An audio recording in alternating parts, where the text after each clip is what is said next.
Hi everyone, you've just spent the trimester building your counseling skills, and you've learned about things like listening closely, using open questions, reflecting feelings and content, summarizing, and so on.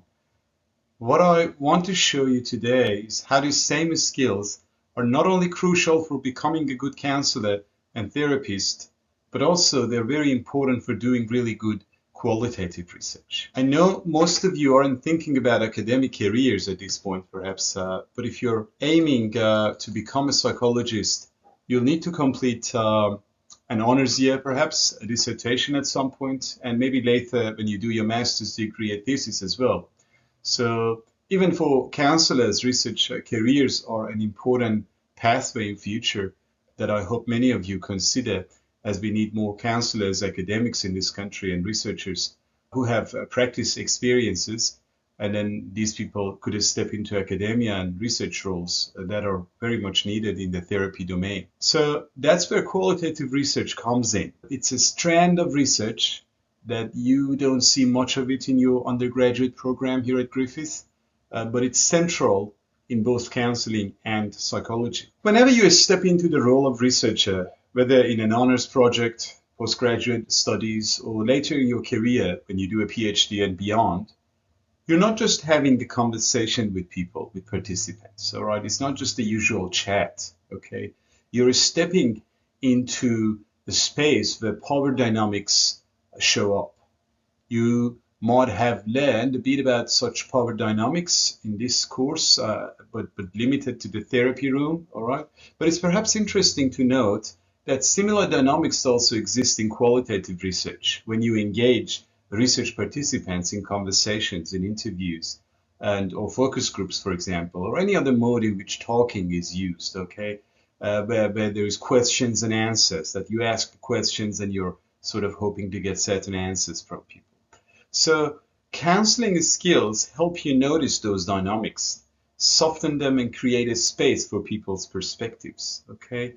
You create a space for people's ideas, opinions, stories, voices, and reflections to emerge, and they can share everything with you. That's the foundation, whether as a researcher you want to produce high quality research and also act ethically, all right, ethically as a researcher. And this is in such a way that you remain committed to making sure that all of your participants' ideas, their stories, their opinions are truly and richly captured, okay?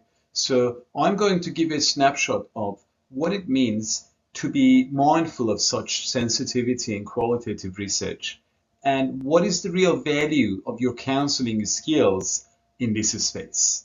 Some people might think that research interviews are just, usual conversations. You go in, you ask some questions, and you come out. That's it. But it's important to note that research interviews aren't just, the usual chats, the usual conversations that we might have with people, all right? Similar to what happens in therapy, there are certain dynamics that govern qualitative research and the interview space. The moment you put on the researcher hat, people see you as a sort of authority, as someone who's placed upon a pedestal, all right? Or as someone who's an expert. And I really have to be careful about what I say to this person, that sort of stuff. So they may not share everything. That can make participants filter what they say. She might think, what does this interviewer want from me? Will I be judged if I share this spot? Counseling skills change that dynamic, all right? Skills like attentive listening and reflecting feelings could help people feel safe enough to share their deeper, messier parts of stories, okay? That's when you get insights that matter. So research interviews aren't just normal chats. They are shaped by power, and your skills are what make the conversation more open, balanced, and meaningful. Basically, you're supposed to really put your counseling skills into good use here in qualitative research in such a way that as much as possible, you can allow your participants to step over their reservations in relation to that power dynamic. In counseling, you learn to be person-centered, attentive, responsive, and respectful. In research, a lot of that and more is considered under the umbrella concept that we sometimes refer to as adhering to an ethic of care, okay? It's about putting people's voices first and treating them with dignity, making sure We don't impose ourselves as researchers over people's stories and point of views when we engage them in qualitative research. What does this really look like? Okay, what are some of the components that kind of demonstrate this? One is being attentive to what participants need in the moment to feel more comfortable and trusting in you. Okay. The second one is being responsible and competent for doing this as the researcher. So we only ask questions we are ready to hold a space for. We do not impose a particular perspective through asking loaded questions or trying to steer the conversation in a particular way so that only particular point of views are more attended to. Okay. And then finally, it's also important to be responsive. So being responsive is highlighted, adapting your pace and prompts so they feel heard. Participants feel not pushed into particular directions. The more you can ensure that your participants feel heard, the more they feel they can share further with you. All right. I'm sure at this point you can already begin to see how there is so much in common between therapy and qualitative research. Now, this way of working turns our values, like being committed to fairness, equity, or social justice, into real actions that require attention in the room. All right. It also means we don't just collect data, we actually create the conditions for people to share their experiences and stories fully. All right. So as qualitative researchers, we are after these sort of ideas and considerations as well. And after the participants leave the interview, they kind of have to feel that they comfortably shared all that they felt is important to be shared. Here's another connection. Counseling teaches us that people have many voices. Hopeful voices, fearful voices, protective voices, unheard voices. Let me give you an example. Imagine someone who wants to be the first in their family to go to university.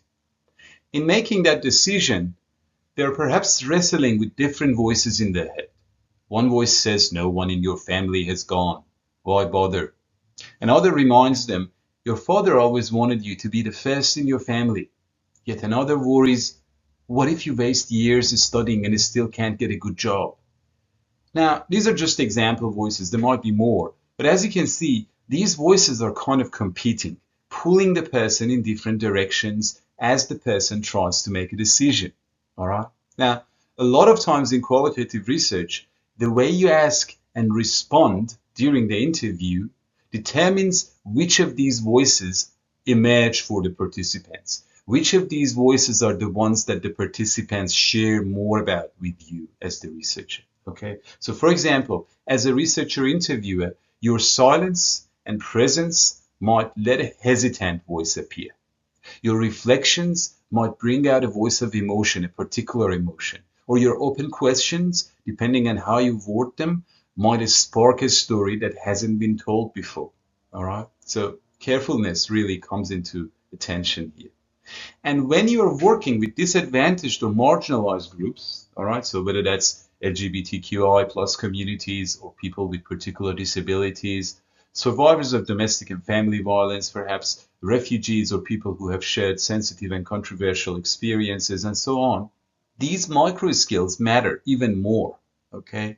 You can see how the use of these micro skills and such sensitivities that I've talked about could really suppress certain ideas, certain opinions, and give only a space to certain ones to be talked about during the interview. Now, they can be the difference between someone, a participant, shutting down, giving you an incomplete picture of what's going on in their life or their mind, and someone sharing something powerful or pretty comprehensive, which then gives you rich data. And then the possibility of your research based on that rich data becoming of a more higher quality research and more rigorous research. Now let's flip the lens. Your story is always in the room too, right? As a researcher, I mean. Reflexivity means noticing how your background, your beliefs, your assumptions shape what you ask and how you interpret answers. And then at that moment, respond to particular answers and the way you respond to them. Like even your facial expressions determine what responses are valued or which ones are dropped by you, which determine then the direction a research participant takes in the way they answer you. All right. So this is often discussed under a concept that is called positionality Okay, it's about recognizing how, for example, your age, your gender, your cultural background, your upbringing, your professional role, all of these sort of different factors influence the power balance and the way you ask questions. What type of questions? How do you word them? What's the tone of voice? And generally, this determines the approach the participants is sort of receiving. Okay, so your approach is determined based on those sort of background ideas. So before you go into an interview, pause and ask yourself these sort of questions. What do I already believe about this topic? All right. What are my beliefs on this topic? What answers am I hoping to hear? What might I miss because of these particular assumptions or knowledges or beliefs? Okay. So these are really important questions to ask before you step into a research interview. Now, during the interview, we'll keep checking. Am I steering too much? Did I just close something down? Maybe after you're done with one research interview, you might reflect, where did my assumptions show up with these participants? Or what surprised me in my first or second interview? Or did I manage to let the participant talk the way they wish to talk? Or did I sometimes push them in particular directions that I saw as more befit or more useful to me or aligned with my views? Okay. So all of these questions really matter because they determine the direction you take in your future interviews and future research. And as you can see, this isn't about being neutral. Nobody is neutral. Nobody can be neutral. It's about being aware enough that the participants' stories stay central, that our stories, that our assumptions do not take the center stage. It is not about your worldviews or opinions as a researcher. What you're doing in qualitative research is a lot of times exploring and figuring out and learning about the people's worldviews, opinions, and perspectives. And so as we are getting closer to the end of this presentation, I want to make this link a bit concrete. Here's how your counseling skills map directly onto qualitative research interviewing. All right. So we kind of start with accurate empathy, becoming an invitation to deepen meaning making for participants. Okay. So we begin a lot of times with, prompts such as, tell me the story of that turning point. Tell me a story related to this particular topic that you're asking about, all right? So then you bring in more open questions, all right, more narrative invitations. Where would you start this story if you were telling it to a friend, all right? So where does this whole story begin? Tell me about a little bit about the historical backgrounds of your story and, where you kind of became interested in this topic or so on.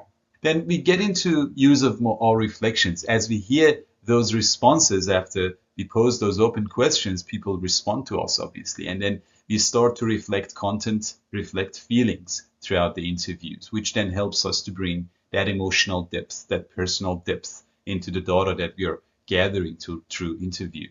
And then every now and then, when there's like chunks of data, chunks of, conversations shaping around a particular topic or perspective, we kind of have to summarize in that moment, all right?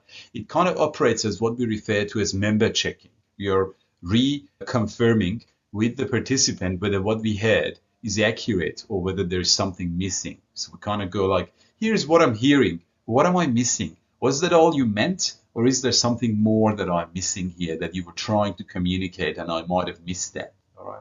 And then finally, towards the end of this cycle, there is that gentle challenging, that becoming respectful clarification of contradiction sometimes. So you might notice that your participant is giving you something that you weren't expecting, or it kind of contradicts from what they earlier said. So you go on like, earlier you said it felt impossible, but now it sounds closer to that you're saying this and that. What changed? Did I miss something? So again, that sort of clarification, not challenging, but again, gaining clarity and making sure that your sort of understanding of the participant is aligned with what they were trying to do. See, you see the pattern. Counseling skills aren't therapy in disguise here in such examples. They're just providing that strong foundation for good interviewing craft. Okay, research interviews are different from journalistic interviewing. You're not able to be fully neutral, but you need to be sensitive to what you may limit for participants. All right. So such counseling skills, when used eloquently, create safety. They create depth and trustworthiness in your data. And finishing here, I want to emphasize that doing qualitative research isn't just about fancy theory or perfect or complicated methods. All right. So a lot of people think that the more sophisticated their methods, the higher quality their research. But let me put it this way, 100 interviews aren't always better than 5 interviews. If you aren't careful about these issues and do 100 interviews, but then someone does 5 interviews and are very careful with such considerations, I would suggest relying more on the 5 interview data as opposed to the data that was generated through the 100 interviews. You see the point I'm trying to make? It's about being considerate in qualitative research at every level of communication, of how you use your skills in these research interviews. And qualitative research is not just interviewing one-on-one. Sometimes it's about managing group discussions, and they're called focus groups. Sometimes you may engage people in watching your recording, and then they share their perspectives on that recording they watched with you. Sometimes you may ask people to write down something and then share their ideas through writing in a group, and then you bring the group members together to again discuss what they read from each other, and so on and so forth. So there are multiple methods, but in almost all of them, how you use your counseling skills could really determine the rigor and quality of your research and how reliable, valid, and comprehensive your findings are. At the macro level, you set up the research in ways that respect people's dignity, okay? At the relational level, you create trust and openness in the room. At the micro level, every reflection, every pause, every open question, every facial expression opens or closes a door. So whether you're interviewing survivors of trauma, people with dyslexia or ADHD, children who are growing in poverty or from marginalized community, or anyone talking about sensitive topics, your counseling skills are what help you do justice to their stories. They are the bridge between ethical practice and high quality research. I hope this was useful, and please feel free to share your reflections. And if you have any questions, you can obviously find me and reach out to me. Thank you.